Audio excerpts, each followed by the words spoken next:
Did you know that only those who have worked for at least 6 consecutive months are eligible for childcare leave? Whether you're an employer or an employee in South Korea, the legalities of childcare leave may be tricky to navigate. Here at DR and AJU, we are committed to the purpose of providing timely and relevant information for use in the workplace.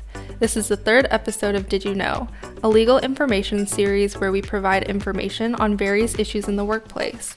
In this episode, we will break down childcare leave, what it is, and what it entails. Before we start, here's a disclaimer. Nothing in this video is legal advice. It's for information and education purposes only.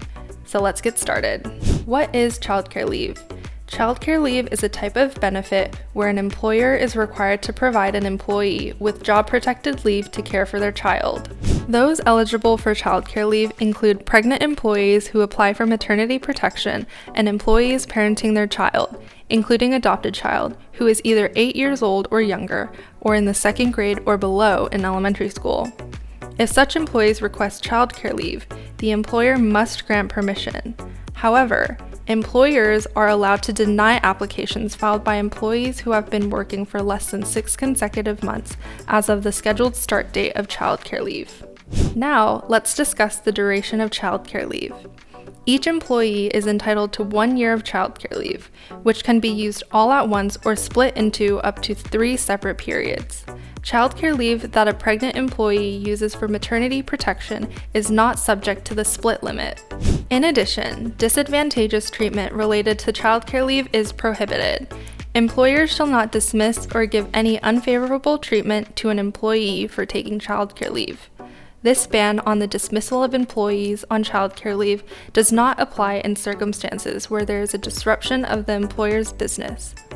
Once the employee returns from childcare leave, the employer must reinstate them to the same work as before the leave, or to work with wages of the same level. The period of childcare leave shall be included in the period of the employee's continuous service. However, special caution is required due to the fact that the employers with a defined contribution pension scheme tend to exclude this period from the calculation of the employee's retirement benefits, which is in violation of this provision. Last but not least, let's discuss some of the benefits of childcare leave. More specifically, the monthly wage replacement subsidy. During the period of childcare leave, the employees are eligible for a monthly wage replacement subsidy. Those who are eligible are insured employees whose qualifying days in covered employment before the start date of childcare leave amount to at least 180 days, among those who have been granted childcare leave of at least 30 days, excluding any period of overlap with the employee's maternity leave.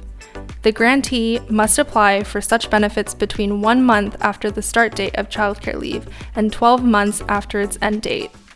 For the first 3 months of childcare leave, the amount of monthly wage replacement subsidy is equivalent to 80% of the ordinary wage, subject to a minimum of 700,000 Korean won and a maximum of 1.5 million Korean won.